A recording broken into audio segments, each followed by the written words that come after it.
ఇదిగో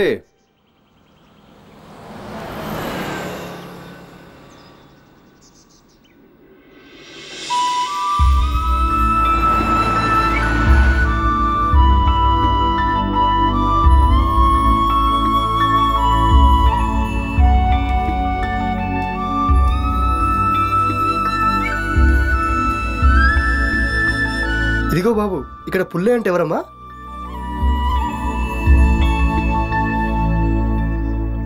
మీరు? నా పేరు రాఘవేంద్ర. నేను ఖోఖో కోచ్ని. మీ అందరికి ఖోఖో నేర్పించడానికి వచ్చాను. మేము ఇక్కడ ఆడుతున్నామని మీతో ఎవరు చెప్పారు? విజయ్ చెప్పింది. ఓ ఆ మేడమా? నేనే పుల్లయ్య. రండ్రా, వీళ్ళంతా మా వాళ్ళే. రేయ్ నమచ్చి పెట్టండి రా. నమస్తే నమస్తే. మీ అందరికి ఖోఖో ఆడడం ఇష్టమేనా? ఇష్టమే సార్. మీకు ఖోఖో గురించి చెప్పాలి. మీకు ఖోఖో అంటే లేచి పరిగెత్తడం మాత్రమే తెలుసు. పరిగెత్తి పరిగెత్తి మధ్యలో ప్రాణాలు పోవచ్చు. నేను చెప్పేది జాగ్రత్తగా వినండి.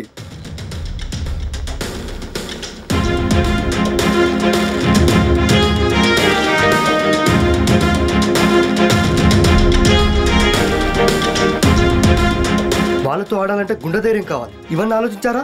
లేదు. వాళ్ళతో ఆడడానికి కాదు కదా, చూడ్డానికి కూడా ఎవరు రారు. వాళ్ళు చాలా భయంకరమైన మనుషులు. ఇవన్నీ నాకు అనవసరం. మళ్ళీ ఒకసారి ఆలోచించుకోండి.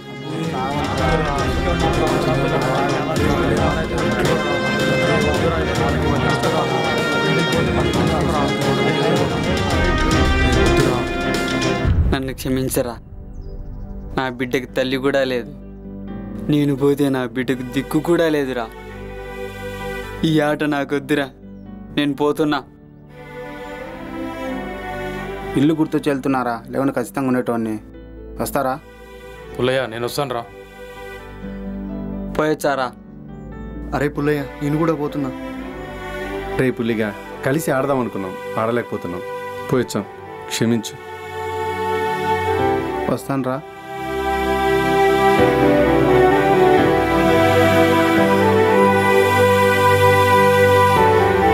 పుల్లయ్యకు నేనున్నాను రా. వాడి తరపున నేను ఆడతాను రా.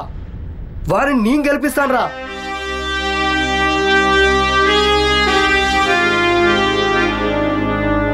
ఏంట్రా, ఇప్పుడు నీ బిడ్డ గుర్తొచ్చిందా?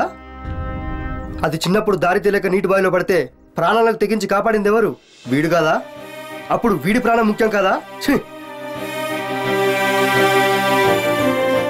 నువ్వేంట్రా, నీకు ఇల్లు గుర్తొచ్చిందా?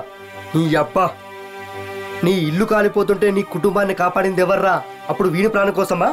చెప్పురా. ఇలా చెప్పుకుంటూ పోతే చాలా ఉన్నాయిరా. ఇలా ప్రతి ఒక్కరికి ఏదో ఒక రకంగా సాయం చేస్తూనే ఉన్నాడ్రా. మీరు మీ ప్రాణ భయంతో వాడిని వదిలేసి వెళ్తున్నారు. ఇలాంటి వాడి కోసం ప్రాణాలు ఇస్తే దేవుడు కూడా ప్రాణాలు తీయలేడురా.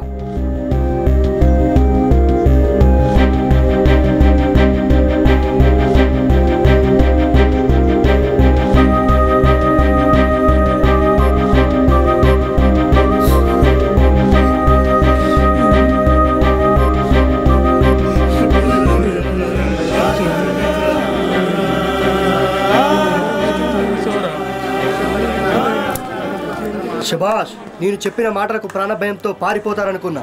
మీ స్నేహం చాలా గొప్పది. అందుకే పుల్లయ్యకు అండగా నిల్చున్నారు. ఈ ధైర్యంతోనే మీరు ఆడితే విజయాన్ని సాధిస్తారు.